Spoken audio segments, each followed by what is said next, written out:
네, 2월 11일 수요일 여의도 인사이트 시작하겠습니다. 교보증권 자산관리전략부 박병창 이사 함께합니다. 이사님 안녕하세요. 예, 안녕하십니까. 네, 오늘 어떤 하루셨어요? 한 주의 중간이기도 하고. 그냥 뭐 건망하는 분위기인데 시장이 뭐 장중에 요즘에 변동성이 좀 있는데 좀 네. 밀리더라도 뭐 좀 밀리네 그러다가 음. 잠깐 전화 받고 돌아서면 올라가고 돌아서면 올라가고 그래서 무지 강한 시장이다라는 걸 많이 어. 느끼고 있습니다.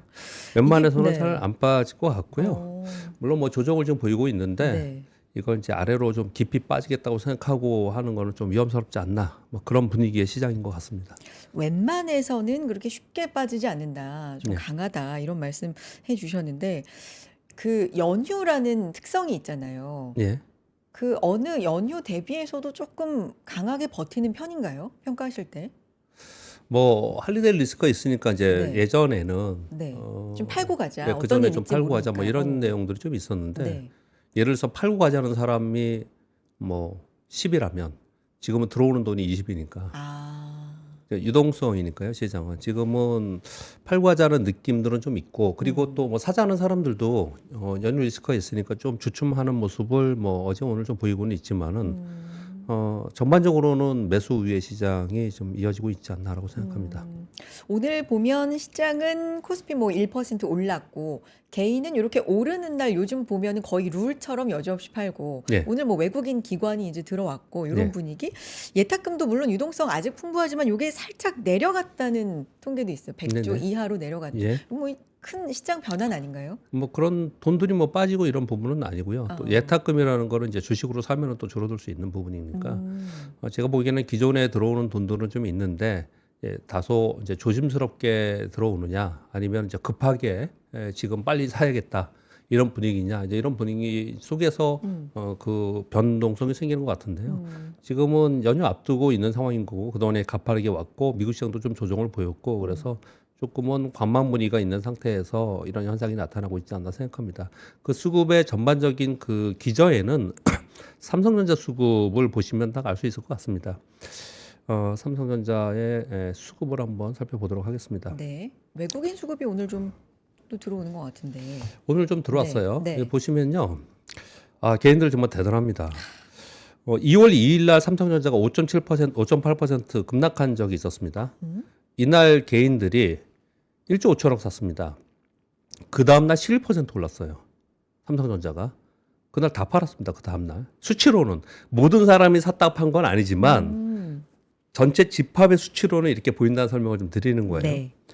그날, 그 다음에 다 팔고요. 좀 있다가 그 다음에 또 4.7%또 급락한 적이 한 번 있었습니다. 네. 2월 5일 날. 그날은 무려 3.7조를 샀습니다. 3.7조 원씩 매수가 들어왔는데 그 다음날 좀 샀거든요. 그리고 나서 3일 연속 팔고 있는 거예요. 지금 개인들이 팔고 있다고 느끼시는 거는 바로 이런 부분입니다. 1조 2천억 그리고 7,500억, 6,500억이니까 이게 합쳐서 1.4조 그리고 1.2조 그러면 2.6조 원을 파는 거죠. 그러면 요 밑에 샀던 1.5조 원 다 팔았다고 치고 그 다음에 샀던 4조 원 정도 샀다가 2.6조 정도 판 거예요. 그러니까 지금 개인들은 삼성전자 이건 지금 순수한 개인으로 보이지는 않고요. 그리고 ETF 영향력이 있기 때문에 이런 모습이 나타나고 있긴 하지만 급락하면은 또는 뭐 얘네들 밀리면 산다. 뭐 이런 요즘에 유행어 있지 않습니까? 그래서 이제 밑에서 샀다가 올라오면 파는 그런 자금들이 현재 진행이 좀 되고 있고요. 그런 가운데 외국인들이 삼성전자를 쭉 팔다가 최근 들어서 3일 동안은 사고 있습니다. 개인과 외국인들의 수급이 이제 서로 상충되는 엇갈리는 그런 모습을 좀 나타내고 있습니다. 그래서 지금 상황 속에서는 외국인들이 지금 뒷받침하고 있기 때문에 삼성전자가 많이 내리고 있지 않은 상황인 거고요. 그리고 삼성전자의 차트를 보더라도요. 한번 차트를 보겠습니다. 삼성전자의 일봉 차트를 좀 보시면요. 이게 너무 좀 뭐랄까요? 누워 있네요. 좀 밑으로 좀 하겠습니다. 네네네. 차트가 좀 누워 있으니까요. 이렇게 좀 이렇게 내려봐야 되는데 이게 좀 클릭이 잘 안 되네요. 그냥 좀 보겠습니다. 제가 이 초록색 선으로 일부러 이렇게 만들어놨는데요. 이 초록색 선이 11돈 평균선입니다. 그리고 밑에 빨간 선이 21돈 평균선인데 삼성전자가 보통 21돈 평균선을 굉장히 중요한 선이라고 우리 시장에는 알려져 있죠.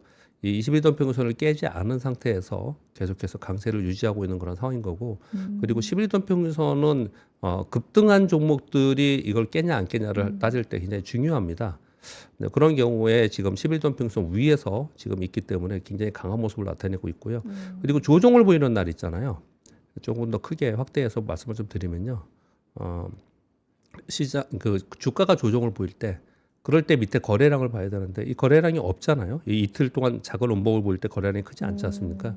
그 얘기는 매도가 강하지 않다는 얘기예요. 그래서 이 삼성전자의 이 차트는 매도 신호를 한 번도 주지 않은 그런 차트입니다. 그래서 삼성전자에 대한 기대감이 있는 상황인 거고 오늘은 외국인 들어와서 다시 또 양봉을 만들어서 종가에 물론 마지막에 좀 올리긴 했지만 전반적으로 시장이 올라가는데 삼성전자 역할이 상당히 컸다. 그렇게 보시면 될 것 같고요.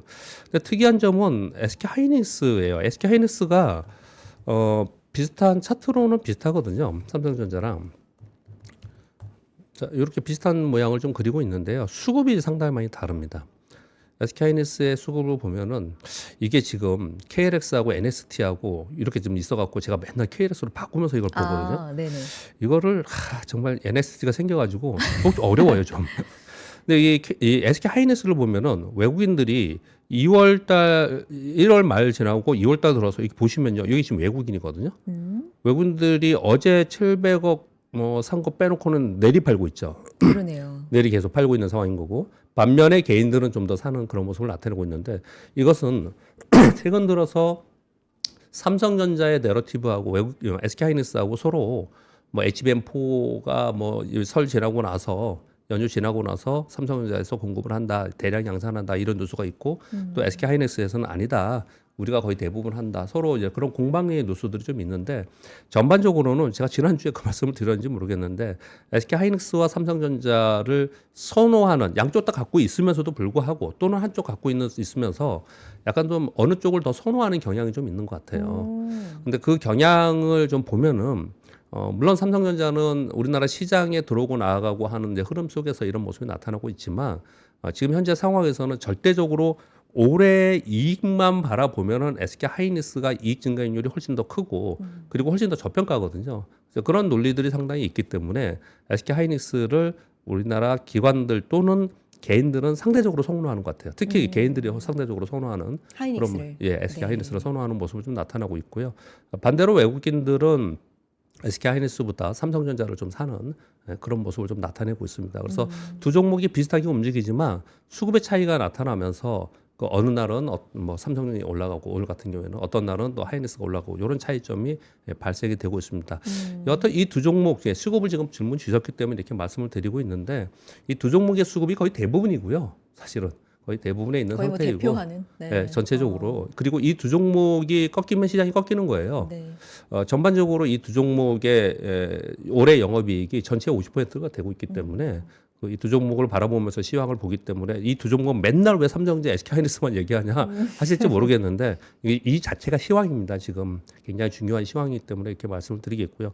아무튼 최근 들어서 보면은 좀 주춤하죠. 지금 지수도 보시면은 신고 지수 5,376포인트 찍고 오늘 뭐 굉장히 올랐습니다. 5,354포인트까지 올랐지만은 이게 지금 빠졌다가 다시 올라와서 굉장히 센 모습을 보이고 있지만 옆으로 좀 빠졌다가 올라와서 사실은 여기부터 여기까지 보면은 요 기간 동안 보면 네. 그냥 옆으로 횡보한 거잖아요. 맞아요. 네. 전반적으로. 네. 근데 아까 보여드렸듯이 삼성전자나 SK하이닉스도 그런 모습을 지금 나타내고 있습니다. 이게 네. SK하이닉스고 삼성전자도 이런 모습을 좀 나타내고 있거든요. 근데 그런 거 보면은 뭐 전반적으로 수급이 뭐 빠져나가고 이런 부분은 아니지만 뭐 연휴를 앞두고 그리고 단기 급등한 부분 좀 있어서 조금 관망하자라는 분위기가 좀 있는 것 같고요. 그리고 또 이 흐름의 기저에는 어떤 게 있냐면 미국을 가만히 보시면요. 올해 들어서 기술주가 상대적으로 좀 약합니다. 기술주. 예, 기술주들이 네. 좀 특히 AI 데이터 센터가 좀 약하고요. 물론 지난주 금요일 날 급반등하긴 했지만 상대적으로 그쪽이 좀 약하면서 그러면서 그 수급이 어디 쪽으로 좀 갔냐면은 기저에 물론 기술주를 버리고 가지는 않을 겁니다. 그리고 미국 시장이 기저적으로 지금 강세장이라는 거 분명히 유지되고 있는 상황인 거고 그리고 AI 기술주 위주로 시장의 기저에 간다는 거는 분명히 인정하고 가고 있습니다. 그런데 이 지금 구간 속에서 수익률 제고라는 걸 하겠죠. 또는 리밸런싱을 하겠죠. 그러면서 기술주에는 매도가 좀 나오면서 소위 경기 관련주 그리고 이제 내수의 이제 소비, 필수 소비재 이런 쪽으로 좀 매수가 들어가는 부분이 좀 있거든요. 요 얘기를 왜 드리냐면요. 지금 우리 지수도 빠졌다가 다시 올라온 뭐 반등하는 거고 지금 삼성전자와 SK하이닉스도 이런 모습을 나타내고 있지 않습니까? 그러다 보니 그러면 어디가 오르겠어요? 오늘 같은 경우에도 보면 전반적으로 금융지주 오르고 은행주 오르고 그리고 뭐 유통, 뉴스에 의한 종목만 네. 오르고 그리고 뭐 항공주, 맞아요. 호텔주 네. 그리고 백화점주 이런 종목들이 오르는 이유는 지금 이렇게 그동안에 시장을 끌고 왔던 쪽에서 좀 쉬는 구간 속에서 그런 흐름이 좀 나타나고 있습니다. 말씀하신 것처럼 미국도 좀 로테이션 순환이 일어나고 우리도 좀 그런 가운데 예, 지금 그러면 요 시점에서 할 수 있는 고민은 예, AI 빅 메가 트렌드는 끝나지 않는다면 예. 약간 말씀하신 요런 AI 기술 관련된 기업들이 좀 플랫할 때 오히려 담아볼까? 근데 다른 쪽으로 돈이 좀 몰려가네. 다른 게 막 상승하는 게 보이네. 이럴 때 결정하기가 좀 어려울 것 같거든요. 주도주가 바뀌느냐 아니면 주도주가 계속 가느냐에 이제 판단을 좀 해야겠죠. 그렇죠. 근데 이제 주도주가 바뀌면 그 시장이 사실 단기 고점을 찍고 단기이던 중장기이던 간에 고점을 찍고 내려가는 거 봐야 됩니다. 왜 미국 시장에도 계속 AI가 주도주라고 표현을 하는 이유는 AI가 이끌었던 이 시장인데 그쪽에서 주도주들이 꺾여서 내려온다. 그러면 이제 시장이 고점을 찍을 가능성이 있거든요. 그런 의미에서 본다면 우리나라는 AI 범 AI 속에 메모리 반도체가 있는 것이고 그래서 메모리 반도체 삼성전자와 SK 하이닉스가 꺾이면 뭐 다시 나머지도 다 꺾인다고 봐야 되거든요. 그러면 항상 주도주는 무조건 들고 있어야 되는 건 맞습니다. 그래서 전체 비중에서 반도체, 메모리 반도체를 들고 가는 것은 일단 비중은 있어야 되고 자칫 잘못하면은 어떤 날은 얘들만 가고 나머지 못 가지 않습니까? 이런 현상이 좀 벌어지기 때문에 주도주는 내 포트폴리오에 담고 가야 되는 거고 이게 만약에 없다면 조정 구간에 담아가면서 있어야지 시장 수익률을 쫓아갈 수 있다라고 보시는 게 맞을 것 같고요. 그리고 이제 그 간간이 이제 테마가 움직이든지 뭐 이런 종목들이 움직일 수 있습니다. 그런데 테마와 주도주의 차이점이 뭐죠? 테마와 주도주의 차이점은 이익 성장이 있냐의 문제입니다. 테마는 이익 성장 없이 이슈에 의해서 움직이는 거고 주도주는 이익 성장을 동반하면서 움직이는 거거든요. 기간은 상관없어요. 테마는 좀 짧고 뭐 주도주는 길다. 이런 테마가 건 훨씬 짧죠. 그쵸. 예. 그러다가 이제 이런 경우가 있습니다. 네. 테마가 길게 가면서 3개월, 6개월 가면서 그러니까요. 이익이 늘어나면서 야 테마가 아니었어. 이거는 주도주였어. 그러니까 사후적으로. 제가 지난주에 우리 그런 말씀 맞아요, 나눴잖아요. 맞아요. 사후적으로 그렇게 알 수 있는 거라서 네. 제가 그래서 이건 사후적으로 보지 말고 그걸 볼 수 있는 방법이 있습니다. 그렇게 말씀을 좀 드렸어요. 제가 지난번에 말씀드렸던 게 뭐였죠? 지난주에 여기 요 방송에서 말씀드린 게 제가 그 차트를 보면서 그날 말씀을 드린 게 하나솔루션이 그날 급등을 했었죠. 태양광. 뭐 예, 하나솔루션 계속 가요. 이게 네. 그날 우리 얘기한 날이 이날입니다. 화면 이날인데 한번 바꿔주세요. 이날 네. 그 얘기를 좀 하면서 이날 설명을 이제 우리 드린 거예요. 네. 근데 이렇게 뜨면은 이거 못 사거든요. 음. 보통 통상적으로 잘 이게 못 삽니다. 사지도 못하고 그리고 이게 주도주냐 테마냐 단순 테마냐 이게 모르거든요. 근데 그때 설명을 드리기를 대형주가 집단적으로 오르면서 10% 이상 올랐을 때 거기에 제일 대형주 속에 있고 그리고 급등한 종목들 그 종목은 처음에는 테마라고 생각할지 모르지만 나중에 얘네들이 쭉 올라가지고 시가총액이 높아지잖아요. 그래서 지수를 끌고 올라갈 수 있지 않습니까? 그럼 주도주가 되는 거거든요. 그러니까 처음에는 잘 몰라요. 결과론적으로 그게 주도주다 이런 표현을 들 수 있는 거거든요. 그렇기 때문에 처음에 시도를 해야 된다. 그 얘기를 이제 지난주에 내내 드렸었고요. 일단 지금은 그런 얘기가 아니고 지금 질문에 답변을 드린다면 그런 거예요. 그래서 주도주는 지금 현재 주도주는 시장과 같이 가고 이익 성장이 있는 쪽이기 때문에 반도체를 가져가는 거는 분명히 맞는 거고요. 지금 갖고 있는 것들을 섣불리 그걸 내려놓으면 그것은 또 아니라고 생각합니다. 그건 하나는 가져가고 예, 그건 이제 다른 가져가야 되는 건 쪽으로. 분명히 맞고요. 네. 네, 그런 상황 속에서 보통 이제 7대3 법칙을 얘기 많이 합니다. 7대3이라 하면 전체의 70% 정도는 내가 주도를 그냥 가져가고 그냥 계속 들고 가고 그 나머지 한 30% 정도 뭐 10%는 현금을 들고 있든지 하고 나머지 한 30% 정도를 가지고 그 30%를 가지고 플러스 알파의 액티브 전략을 하는 거죠. 이거 기관들도 그렇게 해요. 그래서 내가 주도주에 계속 들고 갈 70%는 뭔가를 확정을 짓고 그것은 계속 있는 상태에서 나머지를 가지고 뭐 변화가 생길 때 좀 움직임을 할 때 그때 거래를 좀 하는 거죠. 지금 예를 들어서 지금 연휴가 있으니까 소위 인바운드를 기대를 하면서 백화점이나 뭐 중국인 면세점이나 관광객. 뭐 중국 네. 관련 뭐 이런 네. 것들을 만약에 여행주나 이런 걸 산다면 그게 시장에 전체적으로 반도체를 버리고 가는 게 아니라 반도체를 어. 뒤집고 가격이 1위가 주도주가 우리 시장이 이 주도가 될 거냐? 그러지 않을 거라고 보여지거든요. 그러니까 최근 며칠은 근데 예. 좀 상승률이 그러니까 그러니까 제가 말씀드린 대로 어. 7대 3으로 하던 8대 2로 아. 하던 일단 주축은 가져가고 아. 나머지 갖고 그냥 거래를 좀 하는 것이고요. 그래서 만약에- 항상 현금이 조금 필요한가 봐요. 그렇죠. 항상 이렇게 그런 넣을 거고요. 근데 때. 그게 자신이 없으면 네. 현금으로 그냥 갖고 가는 거죠. 어. 아니면 그냥 주도주 그냥 끝까지 갖고 가는 거고 이제 그런 거거든요. 이제 지금 약간 조정을 보이는 구간에서 항상 고민이 있을 것 같아서 제가 지난주에는 그냥 차트만 보고 말씀드렸는데 오늘 제가 텍스트를 하나 가져와 봤습니다. 네. 텍스트를 한번 말씀을 좀 드려볼게요. 지금 상황에서 나 이 종목을 계속 들고 갈 거냐, 팔 거냐, 아니면 다른 데로 옮길 거냐. 요즘에 이제 그 조정 지금은 또 오늘 올랐으니까 그런 생각 안 하실지 모르겠지만 그런 고민을 하실 분들이 꽤 있을 것 같아요. 그래서 한 면 보시면서 네. 뭐 같이 한번 의미를 새겨 보는 겁니다. 재평가 체크리스트. 그러니까 나 이 종목을 바꿀 거냐, 리밸런싱 할 거냐 말 거냐. 그러니까 그런 이거는 갖고 있는 종목에 예, 그렇게 하는 거예요. 네. 뭐라고 얘를 지금 앵커님도 아무거나 종목을 내가 갖고 있는 걸 속으로 생각을 하는 거예요. 네. 자, 이 종목을 내가 오늘 처음 봤어요. 음. 살 건가? 지금 이 종목을 살 거냐? 여러분들이 갖고 있는 종목을 가지고 그대로 생각을 해보는 거예요. 네. 나 지금 이 순간에 이 종목을 없는 상황 속에서 내가 오늘 처음 봤는데 이 종목을 사고 싶냐? 여러분 각자 한번 것이냐? 해보시죠. 이거예요. 네. 근데 사고 싶다. 그럼 이제 좋은 거죠. 그 다음에 이 기업의 핵심 가정은 무엇이고 지금도 유효한가? 예, 지금 반도체 주도주에서 얘기를 하겠습니다. 삼성전자. 네. 삼성전자 지금 처음 본다면 사고 싶습니까? 사고 싶은 사람들이 많을 것 같아요. 아직 업사이드 있다고 하고 주도주라고 하니까. 이 기업의 핵심 가정은 무엇이고 지금도 유효한가? 핵심 가정이라는 것은 지금 가격이 피가 오르면서 올해 영업이익 성장이 있고 이익 성장 대비 저평가라고 얘기를 하고 있는 거고 그래서 목표 주가 높이고 있는 그런 상황입니다. 그게 변화되었는가? 그렇지 않은 상황인 거고 만약에 그게 변화됐다는 것은 어떤 상황에서 변화가 되는 거냐면 그 펀드 매니저들이 애널리스트들이 보고서를 낼 때 반도체 부분에 대해서 이제 목표 주가를 계속 높이면서 어느 순간 되면서 목표 주가를 중립 또는 이렇게 낮추는 때가 생깁니다.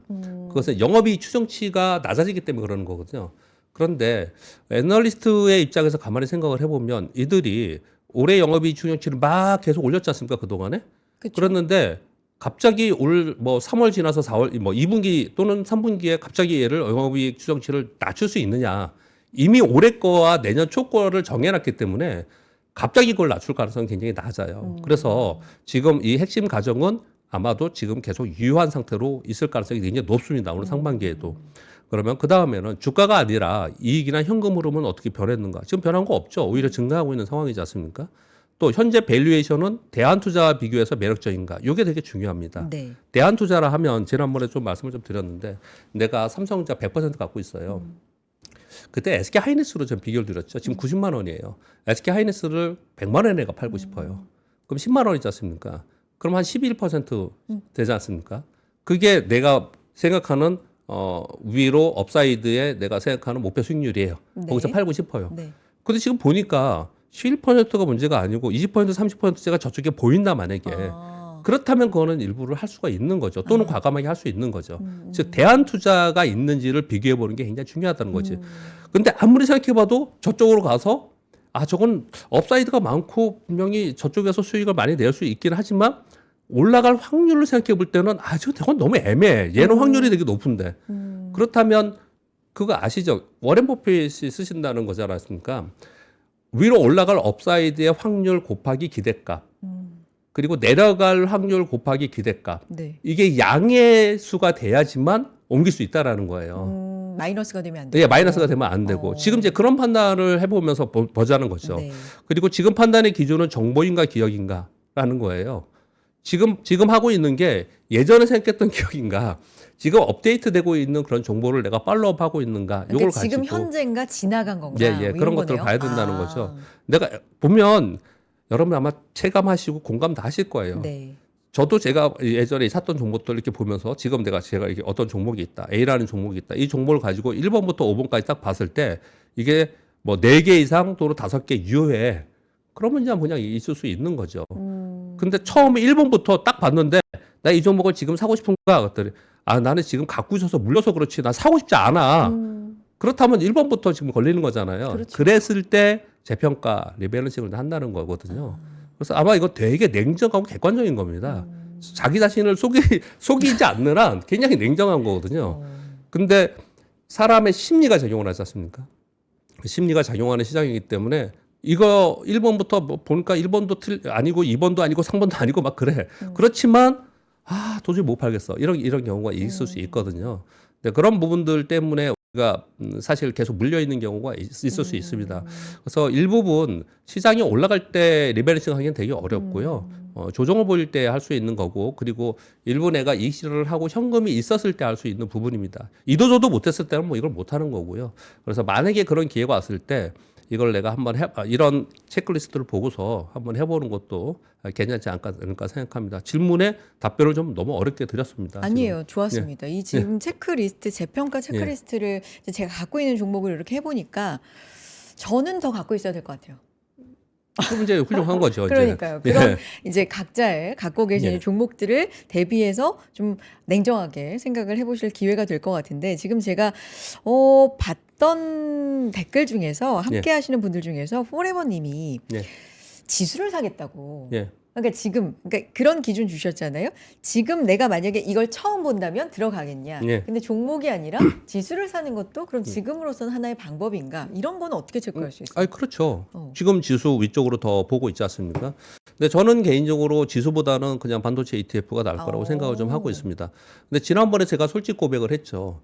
지수가 지금 5,350까지 올라온 상황 속에서 지수에 대한 부담감이 좀 있습니다. 그리고 제가 생각한 데까지 다 올라와 있어서 그래서 지수가 좀 부담스러운데 라는 마음이 한쪽에 있는데 삼성전자, SK하이닉스는 위로 더 올라갈 것처럼 보이는 거예요. 그리고 최근에 너무 가파르게 올라간 게 아니라 약간 플랫 뭐 이런 상황. 근데 삼성전자, SK하이닉스가 더 올라가는데 지수는 못 간다? 이것도 말이 안 되잖아요. 근데 그런 거 봐서는 지금 시장이 쉽게 무너지지 않을 것이다 이렇게 생각이 좀 되는 거거든요. 근데 지수를 보면은 지금 미국 시장하고 예를 들어 볼게요. 미국에 만약에 S&P 500을 지금 내가 사려고 한다는 사람이 있어요. 그러면 S&P 500이 올해 월가의 IB들의 목표 주가 타겟 프라이스가 어느 정도 되는지 여러분 보셨죠? 어느 정도입니까? 대부분 7,600, 7,700, 높은 데 7,800 이렇거든요. 그럼 지금 7,000이지 않습니까? 그럼 위로 업사이드가 얼마입니까? 5, 600, 700 뭐 이 정도죠. 10%예요, 10%. 지금부터 10%. 이제 최고점이 10%입니다. 그러면 내가 10%를 목표로 해서 이 플레이를 해야 되느냐, 투자를 해야 되느냐의 입장에서 본다면 그보다 더 높은 업사이드가 있는 것을 선택하는 게 훨씬 더 낫다라는 생각이 든다는 거죠. 왜냐하면 그 10%라는 건 12개월 포워드예요. 12개월 포워드 동안에 지수라는 거는 시황이라는 건 중간에 어떤 일이 있을지 또 모르는 거지 않습니까? 그러니까 아까 말씀을 또 드렸지 않습니까? 위로 업사이드에 하고 상승할 확률라고 봤을 때 상승할 확률이 높다라고 치지만 그래도 10%뿐이 안 된다 그게. 그렇다고 막 50%, 100%막 급등락하는 종목을 하자는 말씀은 아니에요. 근데 우리 시장에 10% 이상으로 보이는 것들이 꽤 많단 말이에요. 그게 개별 종목이 아니더라도 사실 삼성전자, SK하이닉스가 들어가 있는 반도체 ETF도 그렇고요. 우리가 지금 요번에 설 지나고 나서 3월과 4월에 되면은 굉장히 중요한 모멘텀이 있습니다. 그게 3법 개정과 세법 개정이에요. 그래서 지금 시장을 보면요. 오늘도 지금 화면 한번 보시면요. 네. 오늘 좀 조정 보이고 어제 조정 보이고 오늘 뭐 1% 오르긴 했지만 전반적으로 시장이 올랐던 이유는 반도체가 쉬면서도 올랐던 이유는 보시면 은행 지금 ETF에 오는 상승률 상위로 제가 이렇게 클릭해 놓은 겁니다. 네네. 이렇게 클릭해 놓은 거죠. 지난주에도 보여드렸지만 은행이 있고요. 금융지주 플러스 고배당이 있고 은행 고배당 플러스가 있고 금융 고배당이 있고 이렇게 배당들이 있습니다. 전부 다. 이게 전부 다 그 모멘텀들이 있어서 그래요. 얘들은 이번 조정에 그렇게 빠지지도 않았어요. 그중에 뭘 하나 볼까요? 제가 이런 거 보면은 제가 이렇게 하시라 그랬죠. 이렇게 누르고 그다음에 구전 종목을 보라고 이제 지난주에 말씀을 드렸죠. 여기 KB금융이 메뉴에 와 있지 않습니까? 강하죠. 네, KB금융 메뉴에 와 있어요. 그럼 KB금융의 차트를 보는 거예요. 어디 있습니까? 차트가 여기 없어졌나요? 이 노트북을 누가 또 좀 아까 보니까 좀 바꿔놨더라고요. 노트북 바뀌면 HTS가 네. 좀 어렵더라고요. 잠깐만요. 네. 그러면 시간이 걸리는데 이 라이브 하면서 이러면 안 되는데. 자, 조금만 그러면 기다려주시고. 자, 이게 KB금융이에요. 이 KB금융이 지금 올라가고 있는데 이 KB국의 일봉이고 얘가 주봉이고 얘가 월봉이에요. 이거 역사 주인공까지 않습니까? 계속 이런 모습을 계속 나타나고 있죠. 얘들은 왜 이럴까요? 남들 여기서 시장이 지금 주춤주춤하고 있잖아요. 또는 반도체의 주도주가 주춤하고 있는데 얘들은 올라가고 있잖아요. 네. 그러니까 이 설명을 드리는 거예요. 이들은 모멘텀이 3, 4월에 모멘텀이 있습니다. 특히 3, 4월에 배당이 나오죠. 그 작년에 바뀐 제도 중에 하나가 이제 배당 깜깜이 배당 하지 말고 배당을 얼마큼 할 건지 확정하고 그 다음에 배당을 해라. 이렇게 얘기를 했지 않습니까? 이사회 의사 결의하고. 그래서 배당에 대한 모멘텀이 지금 남아있는 상황이에요. 거기에 3차 3법 개정은 자사주를 팔려야 하는 거지 않습니까? 근데 그런 모멘텀이 있기 때문에 금융주주가 각광을 받는 거고, 물론 이익도 굉장히 높았지만 자사주가 많고 그리고 고배당, 배당성이 높은 이런 종목들이 지금 각광을 받으면서 요즘에 올라가고 있는 거거든요. 그럼 다시 돌아가서 S&P 500하고 비교를 해보는 겁니다. 내가 1년 동안 포고도로 해서 10% 목표 수익률로 걔를 지수로 갈고 갈 거냐. 우리에 있는 이런 모멘텀, 반도체 ETF 또는 전력기기 ETF 또는 뭐 이런 금융지수 또는 고배당 네. ETF 이런 것들은 하루에 5%씩 움직이잖아요. 그러니까 사실 그 확률하고 우리가 확률만 일단은 위로 업사이드만 높다고 위험한 걸 막 하면 안 되잖아요. 그런데 위에 앞으로 모멘텀이 있어서 위로 수익률을 낼 수 있는 게 있다면 그렇다면은 아까 말씀드린 대로 S&P 500이 1년 포워드가 10%인데 얘는 5%다 그러면은 그 선택은 내가 충분히 말씀 안 드려도 알겠죠. 네. 그러니까 우리 근데 이제 S&P 500으로 기준으로 말씀드렸지만 우리나라 코스피의 지수는 좀 가늠하기가 좀 어려워요. 이미 좀 올라와 있는 상황이라서 어디는 6천이라고 그러고 어디는 또 이제 맨 처음에는 뭐 3,500 얘기하다 5천 얘기하다가 지금은 이제 5,300 오니까 네, 거기까지 왔는데 네. 만약에 6천이라고 쳐도 정말 어마어마한 거잖아요. 그렇죠. 근데 지금 여기서 6천이 오히려 업사이드가 얼마큼 있는 겁니까? 700포인트면 12% 있어요. 사실 이제 많이 왔다는 얘기입니다. 많이 왔다는 얘기예요. 그래서 제가 생각하기에는 미국 시장은 이제는 지수 플레이가 아니고 종목과 섹터 플레이로 진행이 됐다. 저는 그렇게 판단을 좀 하고 있거든요. 우리 시장도 어느 순간이 되면 그렇게 될 수 있을 거라고 생각을 합니다. 네.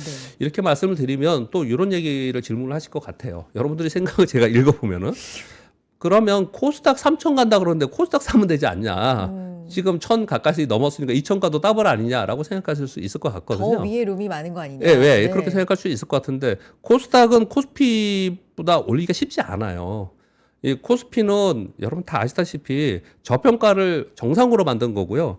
이 코스닥은 이 시스템의 구조 개혁이 돼야 되는 부분이거든요. 근데 오늘 11일이죠. 내일 코스닥 관련해 가지고 뭐 금융위에서 발표가 있다고 그러더라고요. 코스닥 퇴출 기준과 뭐 이런 부분들이 내일 발표가 있을 거라고 하는데. 근데 오늘도 이슈가 있긴 있었어요. 좀 퇴출을 많이 하겠다 이게 이제 골자인 거죠. 뭐 한 150개인가 뭐 네. 한다. 그리고 그 내용이 뭐 동전주도 퇴출한다 그러는데 무조건 동전주로 퇴출하는 건 아닌데 뭐 기준이 나오겠죠. 그렇죠. 뭐 이런 게 나오면은 이제 코스닥의 이슈가 좀 될 수 있어요. 그래서 이제 코스닥의 지수를 사서 코스닥 150 지수를 사서 그 지수를 가지고 위에 이제 수익률을 좀 추구해 보겠다. 요거는 조금 더 뭐 해볼 만은 한 것 같은데, 근데 등락폭이 굉장히 심하잖아요. 네. 근데 그 변동성을 좀 감수해야 된다는 거죠. 세상의 모든 게 그런 거지 않습니까? 높은 수익률은 그만큼 더 고위험이 있는 거죠. 하이 리스크 하이 리턴이니까. 기본이죠. 예, 그런 부분들을 좀 네. 생각해 부분이 좀 있어야 된다. 그렇게 좀 말씀을 드리겠습니다. 알겠습니다. 기준을 지금 잡아주시는 것 같아요. 왜냐하면 이렇게 잘 가고 비교적 강한 시장이 사실 더 어려울 수 있기 때문에 예. 지금 시점에서의 기준. 그래서 다음 내용도 궁금해지는데 이게 뭐 송사리의 사랑 막 이런 게 나와서 이거 뭐예요? 제가 가져온 거요? 그러니까 제가 가져온 거 한번 읽어드릴까요? 군집의 행동 모방 실험. 오늘은 약간 인문학적으로 또 가시는 것 같기도 하고. 재밌는 내용이고요. 네. 예전 제가 오프라인 세미나 하면 이런 얘기들을 간간히 합니다. 네. 중간에. 왜냐하면 그냥 복잡한 이론하면 조실물이 많기 때문에 이런 얘기를 좀 하는데요. 네. 마이클 모브신의 미래의 투자 굉장히 훌륭한 책입니다. 네. 주식시장은 복잡계이다. 인간의 심리, 행동 심리학에 의해서 시장이 움직인다라는 내용인데 그 중에 하나를 이제 그냥 굉장히 많은 거에 아주 일부분이에요. 네. 한 부분만 가져온 겁니다. 한번 읽어드리겠습니다. 군집의 행동 모방 실험을 했습니다. 송사리의 사랑이라고 이제 그 책에 이제 제목이 되어 있는데요. 암컷 송사리들이 송사리들이 밝은 오렌지색 수컷을 선호하는 유전적 본능이 있어요. 원래 본능이. 본능적으로. 네, 본능적으로 오. 밝은 수컷을 좋아한다는 거예요. 오렌지색, 밝은 네, 오렌지색. 밝은이라고 하겠습니다. 그냥 네네. 여기는 책에는 그냥 오렌지색이라고 되어 있으니까요. 네네네. 근데 연구진들이 일부 암컷들을 의도적으로 흐린색 수컷을 선택하게 막 만들었어요. 환경을. 그쪽을 막 선택하게 일부러 인위적으로 막 만들어 버렸어요. 그랬더니 어느 정도 시간이 지나고 나서 봤더니 원래는 밝은 수컷을 좋아하는 암컷들인데 얘들이 흐린 수컷을 선택하는 모습들이 막 보인다는 거예요. 본능을 억제하고 다수의 선택을 모방하기 시작했다라는 거예요. 이걸 이제 주식시장과 연관하면서 이분이 설명을 좀 하는 거예요. 네. 실제로 시장에서는 이것을 나쁘게 비판적으로 평가하는 사람은 이렇게 평가할 수 있습니다. 결국은 나중에 어떻게 될까요? 본능으로 돌아가겠죠. 시간이 지나면 본능으로 가겠죠. 즉 이러한 모멘텀이 생기고 테마가 생기고 이런 것들이 생기지만 테마 쏠림이 생기고 이런 것들은 결국은 나중에 뭐라 그럴까요? 기본으로 돌아가는 이런 상황이 좀 되겠죠. 그러나 이 책에는 또 어떤 얘기를 하고 있냐면 실제 시장에서는 흉내내기의 포지티브 효과가 분명히 존재한다라는 거예요. 왜 이런 게 존재하냐면 수급 때문에 그렇습니다. BM을 추종하는 것, 쏠림 현상이 나타나는 것, 그리고 애널리스트의 피드백에서 이런 게 나타났다는데 이런 얘기, 무슨 표현이냐면 전부 다 한마디로 표현을 하면요. 전반적으로 시장이 올라가면은 요번에 삼성전자에서 우리가 봤지 않습니까? 처음에 작년에 삼성전자 비관적이었잖아요. 그러다 가격 올라갔지 않습니까? 가격 올라가니까 좀 더 보자 그러다가 이제 나중에 그러니까 디램 가격 얘기하는 겁니다. 주가가 올라가기 시작하니까 이제 생각을 바꾸기 시작했고 그 다음에 이제 자료들이 막 나오기 시작했고 실제로 가격이 어마어마하게 디램 가격이 올라가는 걸 보면서 야 이렇다면 이거는 올해 이익이 엄청나게 클 수 있겠구라고 하면서 전반적으로 계속해서 올해 영업이익을 높이고 그리고 타겟 프라이스도 계속 높였죠. 이런 현상이 나타나면서 그러면 수급은 어디로 가야 될까요? 그쪽으로 계속 추정 현상이 나타나고 그렇다면 거기에 쏠림 현상이 나타나는 거고 애널리스트들은 계속 피드백에서 계속해서 높이는 현상이 나타난다는 거예요. 이런 포지티브 효과가 분명히 있다라는 거죠. 근데 이것을 이렇게 생각하는 사람이 있습니다. 결국은 본능으로 돌아가는 거 아니냐. 그러니까 이거 괜히 쫓아가다가는 안 돼. 물론 그게 있다니까요. 어떤 거냐면 테마에서 막 뛰었다가 예전에 남북기업 쪽 고점 찍고 내려가고 2차전지 고점 찍고 내려가고 이런 일이 벌어지잖아요. 또는 페닉스를 내려와서 막 폭락했다가 또 올라오고 이런 일이 벌어지는 지 않습니까? 이런 것들이 전부 다 사람들의 심리 때문에 그렇다는 거거든요. 네네.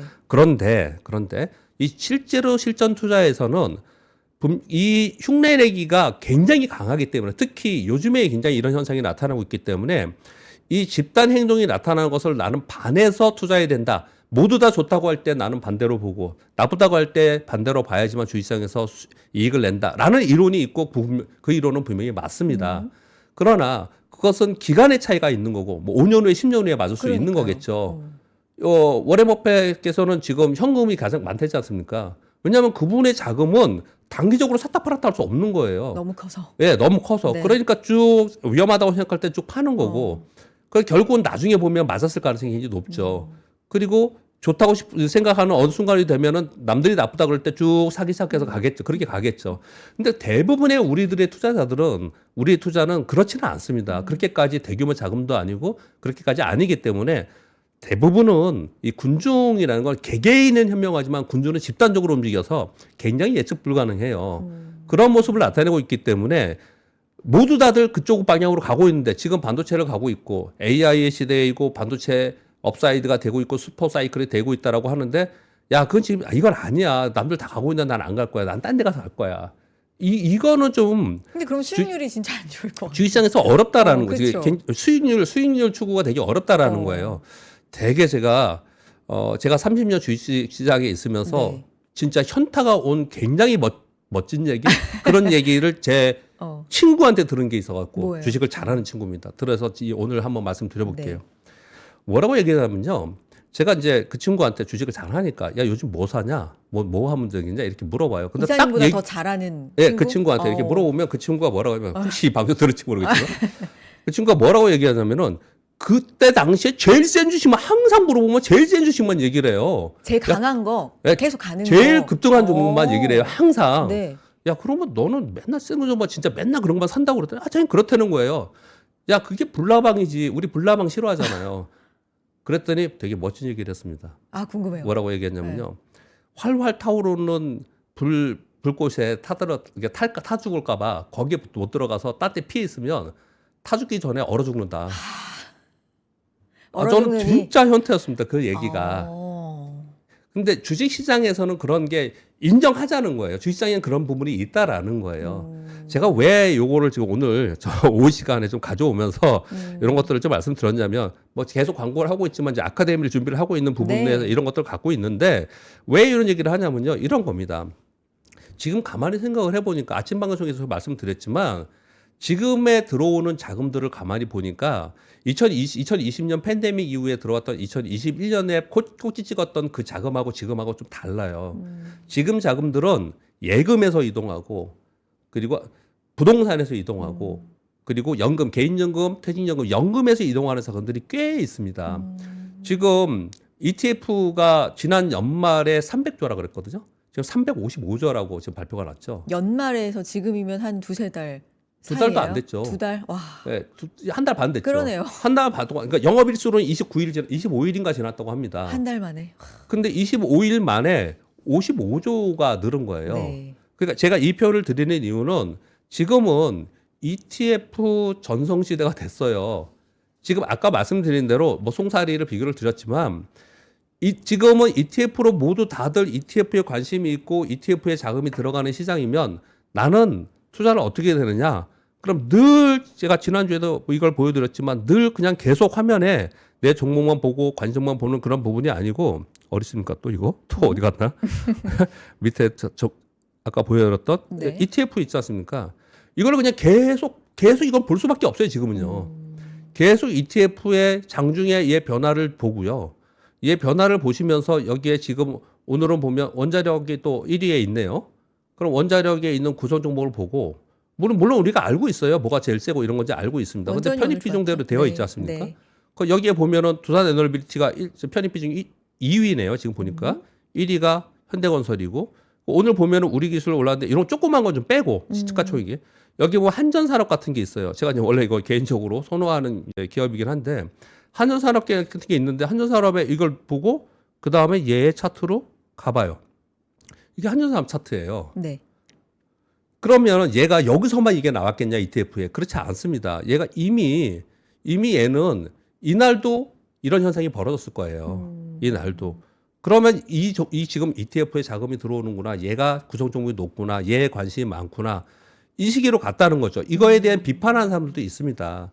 증권회사에 이제 저랑 같이 근무했던 이제 이런 사람들 만나면은 제가 어디 세미나 갔더니 이제 그 친구도 주식 굉장히 잘하는 친구인데 진짜 힘들다는 거예요. 왜? 그랬더니 이거는 뭐 같이 투자해가지고 뭐 이 종목 같이 좋을 거고 그리고 성장성이 있어갖고 또는 파이프라인이 뭐가 있고 기술력이 뭐가 있어서 이런 게 안 먹힌다라는 거예요. 막 이런 하소연을 하더라고요. 지금은 분위기가 수급이 공시적 자금이 대규모로 들어오면서 25일 만에 55조가 들어왔다니까요. 거의 ETF만. 그러니까 그런 자금이 들어와서 움직이고 있는 시장이니까 나는 거기에 추종해서 시장에 순응해서 가져가야 된다는 거죠. 그러니까 원래 나는 밝은 수컷을 좋아하는데 근데 어두운 것도 남들이 다 있고. 흐린 수컷으로 가. 그러니까 나는 꼿꼿이 나는 그냥 밝은 수컷을 갈 거야.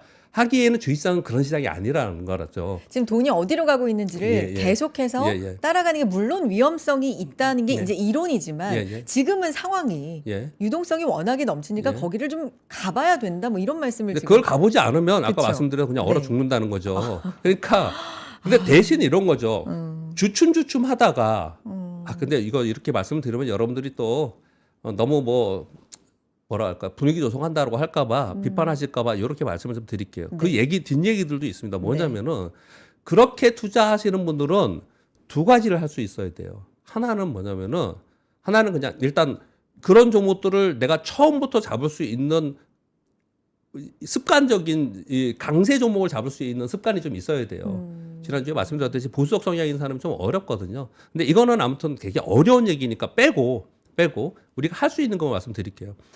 얘가 많이 올라가서 샀던 이제 시작해서 샀던 어떻든 간에 내가 할 거는 뭐냐면 시장에 순응하면서 난 투자를 하고 내가 해야 되는 일은 뭐냐면 매도를 내가 어떤 순간이 되면 할 거다. 그냥 과감하게 할 거라만 지키면 돼요. 매도의 기준만 지키면 된다는 거예요. 근데 보통은 사는 기준들은 굉장히 있는데 이런 얘기 듣고 스토리 듣고 내러티브 듣고 이익 성장이 있다는 걸 많이 듣는데 매도는 언제 해야 될지를 보통 생각을 하지 않거든요. 파는 게 너무 어려워요. 그래서 그래서 보통 사기는 잘 샀는데 잘못 팔거나 아니면 샀다가 뭐 만약에 고점 찍고 내려오는데 자기는 안 팔고 있다가 한참 동안 물려 있거나 이제 맞아요. 이런 경우가 생기는 네네. 거죠. 그래서 여러분 다 공감을 하실 거예요. 그리고 실제로 제가 이렇게 말씀드리지만 현실적으로 모든 사람이 투자해서 어려워하는 부분이긴 합니다. 그렇지만 끊임없이 이런 얘기를 하고 우린 고민을 해야겠죠. 그러니까 매도를 내가 얼마나 기계적으로 그리고 단호하게 할 수 있느냐만 내가 지켜낸다면 어떤 상황에서도 거래하는 부분에 있어서도 뭐 할 수 있는 거죠. 그런 부분들을 대해서는요. 그럼 이사님이 제시하시는 매도 기준은 뭐예요? 제가 매도하는 기준들은 대부분 이 방송 제 걸 들으시는 분들은 좀 아실 건데요. 네. 샌디스크 같은 경우 얘기를 했지 않습니까? 샌디스크 다시 한번 더 보여드릴까요? 그냥 생각나서 말씀드리는 겁니다. 지금 왜냐하면 좋아요. 미리 준비하면 되는데 미리 준비한 게 아니라 가지고 네네네. 이거 화면 보면서 이게 라이브 방송인데 막 주저주저 이럴 수가 없으니까요. 이 샌디스크를 제가 이게 매도 1신호가 나왔다고 얘기를 한 게 이거예요. 이게 매도 1신호가 나왔다는 거죠. 제 책에 이 매도 1신호의 얘기예요. 매도 1신호. 예, 매도 한 번에 다 팔면 안 되는 거예요. 그러니까 처음 좀 분할할 팔고 때. 그다음 분할 매도의 1신호. 네네네. 근데 이게 왜냐하면 이게 거래 증가하고 음봉이 컸다는 얘기는 매도 물량이 많다는 거거든요. 그리고 나서 제가 매도 1신호라고 이제 이런 게 신호가 나왔습니다. 뭐 저는 사고 팔고는 얘기를 안 합니다. 그냥 공부하는 것만 얘기를 해요. 네. 아마 이제 그런 걸 듣고 팔았거나 아니면 조금이라도 파신 분이 그 다음날 급등해 버렸거든요. 제용 많이 하셨겠죠. 그겠죠. 이게 하셨겠죠. 그리고 그 다음날 좀 올랐다가 결국은 내려왔어요. 결국 내려왔거든요. 이게 뭐냐면은 주식은 무조건 수급이에요. 물론 우리가 가치 분석 안 하는 거 아닙니다. 제가 기술적 분석 얘기하고 이런 수급 얘기하고 돈 얘기를 하니까 되게 장도백이라고 생각할지 모르겠지만은 기본적 분석을 하고 가치 분석하고 그리고 나서 내가 매매를 어떻게 하느냐의 문제인 거거든요. 그런 이제 매매를 어떻게 하는 거에 있어서는 사람들의 심리가 투영된 수급입니다. 수급. 그러니까 모든 사람들이 사고 싶어하는 수급에 있으면은 나도 사야 되는 거고 모든 사람이 관망하고 있으면 나도 관망하는 거지 않습니까? 오늘 시장 처음에 제가 질문을 들었을 때 우리나라 주식시장이 지금 이러고 있어요. 지금 앵커님이 뭐 주식의 완전 전문가 아니시더라도 이게 지금 매도해야 됩니까? 매수해야 됩니까? 매도 타이밍은 아닌 것 같아요. 매수는요? 매수는 약간 좀 그렇죠. 예, 보이죠? 네네. 근데 매도도 아닌 것 같죠? 근데 할리데이 리스크도 있어. 그렇죠. 애매해. 네. 그러니까 그냥 관망인 거예요. 나도 그냥 관망하면 되죠. 지금 삼성전자도 그냥 관망이고 다 그냥 네. 그냥 관망이에요. 그러다가 어느 순간에 얘는 매물이 많이 나오네. 그러면 남들이 파네. 그러면 나도 거기서는 같이 팔아줘야지. 혼자 거꾸로 가면 안 된다는 얘기를 제가 말씀을 계속 드리는 거예요. 남들 살 때 좀 같이 빨리 편입을 하고 남들 팔 때도 빨리 해줘야 되는 거거든요. 근데 엊그저께 그러면 삼성전자 급락했을 때 빠질 때 나는 안 팔고 사가지고 이익 냈어. 그 다음에 또 한 번 그런 게 있었어. 이렇게 말씀을 줄 수 있잖아요. 그때 근데 매도 신호가 없었다니까요. 매도의 신호가 나올 때 분명히 누가 보다도 매도인데 나는 혼자서 그러면 거기서 줍줍할 거다. 아니면 나는 버틸 거야. 그러지만 말자라는 설명을 드리는 겁니다. 그러니까 시장에 순응하고 돈이 어디로 가는지를 보면서 가는데 예. 매도의 기준은 좀 예. 명확하게 지켜야 된다. 뭐 1신호, 2신호. 여러 가지, 이렇게. 그러니까 저의 신호이고요. 매도는 여러분들이 갖고 계시는 뭐 이론이 다 있을 거 아닙니까? 뭐 근데 애널리스트 분들한테 질문하면 뭐라고 대답하겠습니까? 이익 성장이 감소하면, 이익 성장률이 둔화하면 매도하겠다 그럴 거 아닙니까? 그게 기준이잖아요. 그런 기준은 명확히 있는 거지 않습니까? 네. 알겠습니다. 오늘 이사님 너무 재밌는데 어떤 분은 아까 송사리의 사랑 말씀하시는데 이게 동물 방송인 줄 알았다고 지금 그때 켜시고 근데 요거 주식 방송이고 지금 주식에 대한 어떤 철학 중요한 책에서 나온 이야기 또 이사님의 이야기 기준에 대해서 지금 말씀을 해주고 계십니다. 좋습니다. 계속해서 좀 가보겠습니다. 이걸 아카데미에서 이제 해주신다는 거죠? 준비해서? 아주 일부분인 아주 거죠. 일부분? 그러니까 이런 매수하는 내용들. 방법, 매도하는 방법, 그래서 어떤 종목들은 해야 되고. 근데 사실은 제일 중요한 거는 여러분들이 비판하실까봐 또 욕하실까봐 제가 이런 말씀 드리는데요. 사실은 어떤 종목을 내 바스켓에 갖고 있냐 종목 선정이 제일 중요해요. 그건 너무 중요하죠. 진짜. 종목 선정을 잘 해놓으면 조금 실수해서 사거나 실수해서 팔아도 되는 거지 않습니까? 그쵸. 그러니까 종목 선정 방법도 굉장히 중요한 거죠. 그럼 다시 거꾸로 가볼게요. 지금 종목 선정은 어떻게 한다고요? 그래서 자꾸 ETF 얘기를 하고 송사리 얘기를 하는 겁니다. 지금 패션이 그렇다. 그러면 ETF로 자금이 쏠린다. 그러면 자금이 쏠리는 곳에 나도 편중이 돼서 같이 가서 그러면 어느 쪽에 자금이 쏠리나를 보고 그 자금 쏠리는 것 중에서 또 탑이 뭐냐. 이렇게 판단을 해야 된다는 거죠. 예. 그리고 나서 자기 바스켓을 만들면 네. 그 다음에 거기서 똑같은 바스켓이고 똑같은 종목이라도 어떤 사람은 수익률이 더 높고 어떤 사람은 중간에 팔거나 수익률이 낮고 이렇지 않습니까? 또는 급등한 종목도 어떤 사람은 손실납니다. 중간에 샀다 팔았다 하면서. 근데 그런 방법론은 나중에 일이고 좋은 종목의 바스켓을 구성하는 방법도 굉장히 중요하죠. 뭐 그런 부분들도 같이 얘기를 공부를 좀 해봐야겠죠. 알겠습니다. 여기서 마무리하고 조금 이제 경제 이제 큰 얘기, 경제 성장 뭐 이런 얘기로 좀 가보면 우리 시장이 한참 이제 올라올 때 그런 얘기가 너무 많았어요. 경제 성장과 예. 우리 주식 시장이 올라오는 속도 뭐 이런 게 너무 좀 괴리가 있는 거 아니냐 예. 이런 얘기도 있었는데 예. 최근에 보면 전망치 상향하는 것들도 좀 있고 예. 약간 분위기가 달라지는 것들도 있는 것 같아서 예. 이 부분 어떻게 보세요? 예, 우리 시장이 너무 올라왔다고 생각해서 근데 우리 시장에 대해서 소위 곧버스 또는 인버스로 많이 사신 분들은요. 이 맞아요. 5천에서 많이 사신 분이 아니고요. 3,500포인트 정도에서 많이 샀다고 제가 들었습니다. 아, 3,500 인버스를. 인버스를. 네. 왜냐면은 3,316포인트가 신고가였죠. 그리고 나서 올라가고 나서 이제 신고가 나와서 너무 오버슈팅 됐다고 생각하면서 거기서 많이 인버스를 하신 것 같더라고요. 하락에 베팅하신 거죠. 근데 이제 5,000포인트를 넘어서면서 5,000포인트 쉽게 잘 안 빠지고 빠졌다가 다시 올라가고 하니까 아 이제는 좀 시장이 굉장히 강하구나. 요즘 이제 그렇게 생각을 많이 하시는 것 같아요. 그런데 이제 5,200포인트의 기준이라는 거는 저는 이제 기술적 분석도 하지만 전반적으로 볼 때 올해 우리나라 증권사들이 올해 EPS 코스피 EPS를 근데 사실 그게 너무 텀이 뭐랄까 밴드가 넓더라고요. 보통 400에서 뭐 540, 뭐 600까지 부르는 데도 있는데 저는 그냥 400에서 450 정도를 얘기를 해보겠습니다. 그냥 단순히 생각을 해볼게요. 지난주도 말씀드렸나요? 400포인트라고 하면 곱하기 10 하면 4,000포인트인 거예요. 그렇죠. 곱하기 12 하면 4,800포인트인 거고요. 근데 440 정도로 보고 그보다 높이 보는 데도 되게 많습니다. 그런 데가 한 7,000 보는 거예요. 근데 제가 계산하기에는 440포인트 정도로 봤을 때 곱하기 11.8배가 5,280포인트더라고요. 그래서 그 정도면은 이제 우리 시장에서는 저평가는 벗어나지 않았나라고 저는 생각을 하거든요. 지금 국면이네요. 왜냐하면 12배 정도니까 지금 12배 조금 넘었을 거예요. 아. 제가 생각하기에는. 네. 그 사람 높게 보는 사람들은 아직까지 낮고 아직까지 한 11.3배, 400분이 안 된다고 생각을 하시는 것 같고요.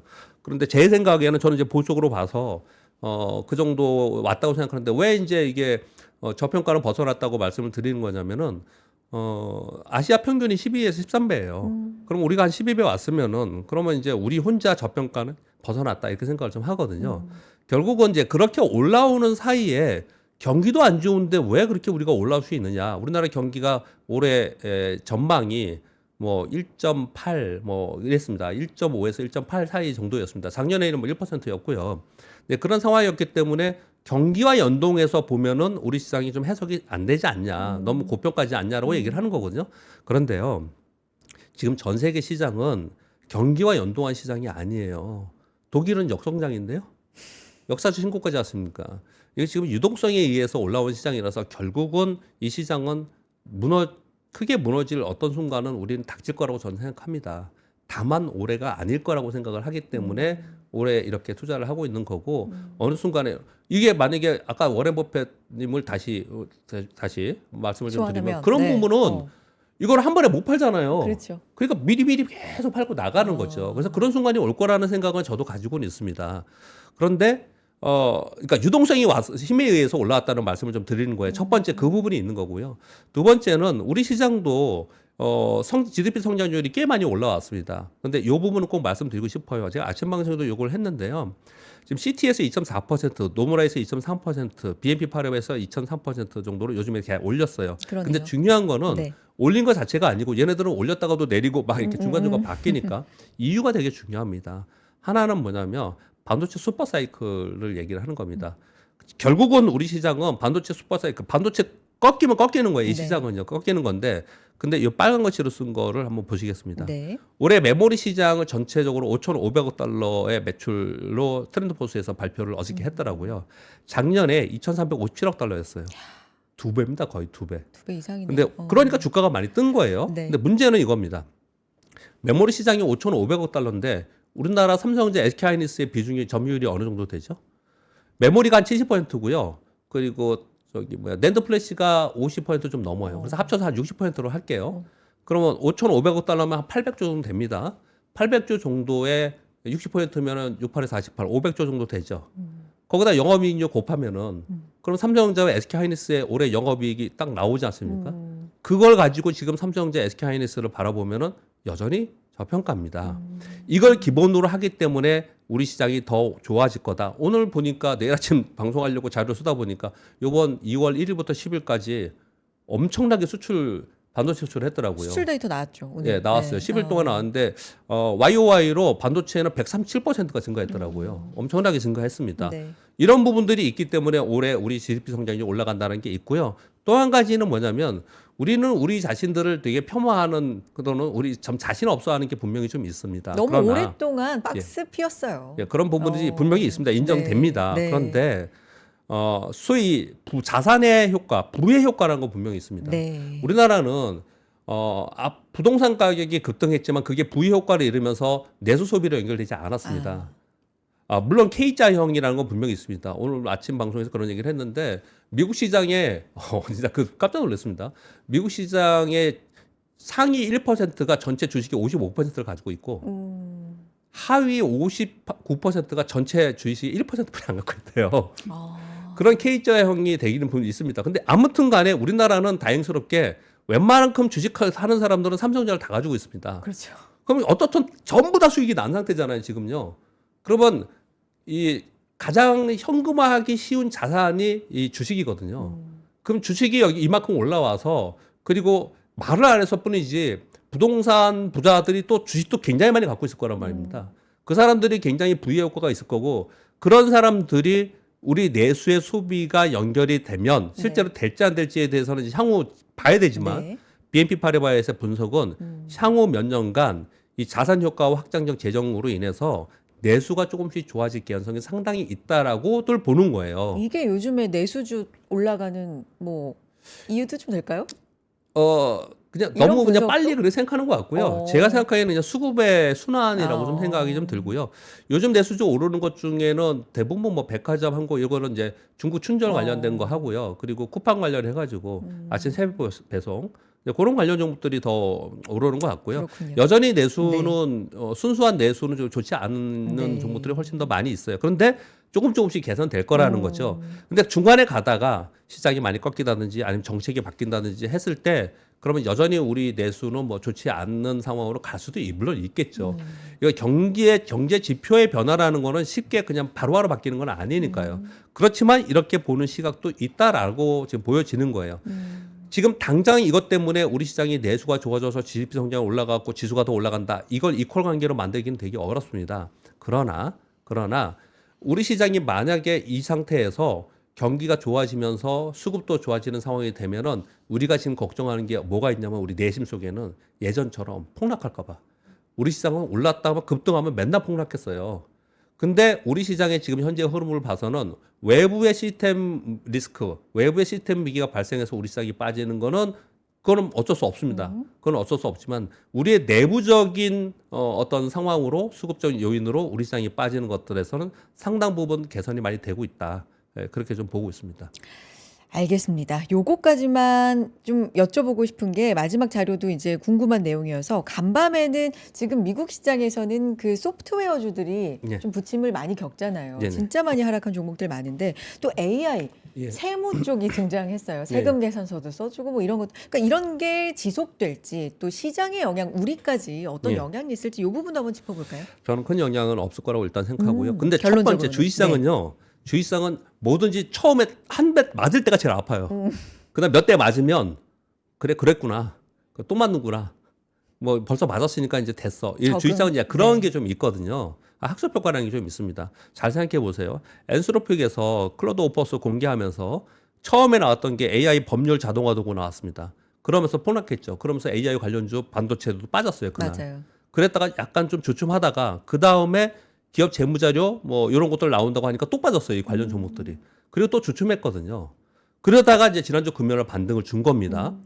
근데 그러는 사이에 어제 나온 뉴스인 겁니다. 스타트업 이름을 이제 발음하기가 되게 어렵더라고요. 음. 알트루이스트라고 그랬나요? 네. 그렇게 해야 되나? 여기 세금 전략 도구라고 해서 이게 나왔는데 이거 관련해 가지고 어제 미국의 금융주들이 또 빠졌어요. 네. 그러나 걔가 빠지는 동안 지난번처럼 AI 관련주나 데이터 관련주나 메모리 반도체가 빠지지 않았어요. 이게 이유가 된 건 아니거든요.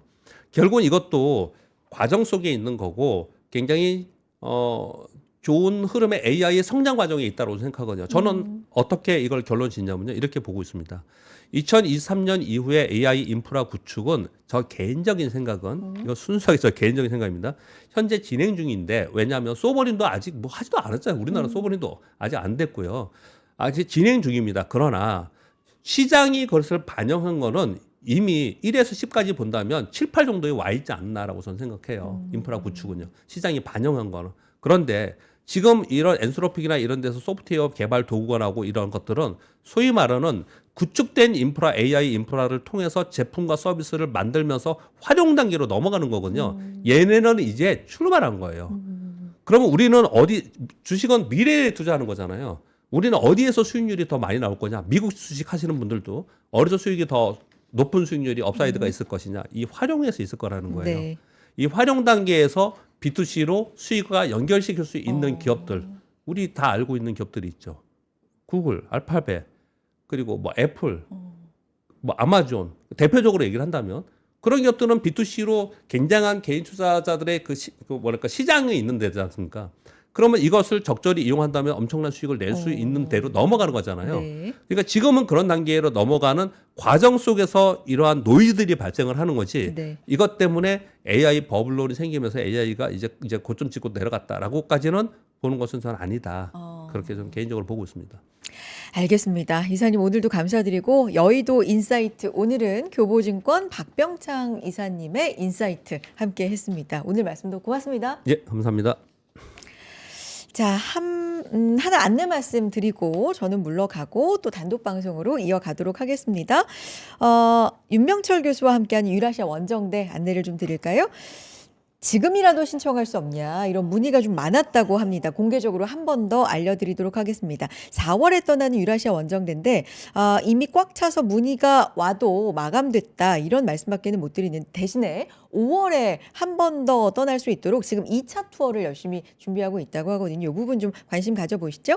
영상 하단 링크 그리고 또 채팅창에 링크 남겨둘 텐데요. 그 부분에 접속해서 설문 남겨주시면 2차 투어 오픈할 때 가장 먼저 알려드린다고 합니다. 5월 중순에 떠나는 유라시아 원정대 가장 먼저 신청할 수 있는 기회 지금 열어드립니다. 1차 오픈이 너무 빨리 마감돼서 좀 신청 못하신 분들이 많은 것 같아서 2차 오픈 지금 계획하고 있는 거니까요. 이번 기회는 놓치지 마시기 바랍니다. 자, 여의도 인사이트까지 함께 했고요. 저는 내일 클로징벨 라이브로부터 또 인사드리겠습니다. 뒤 이어지는 단독 방송도 많이 함께 해주세요. 고맙습니다.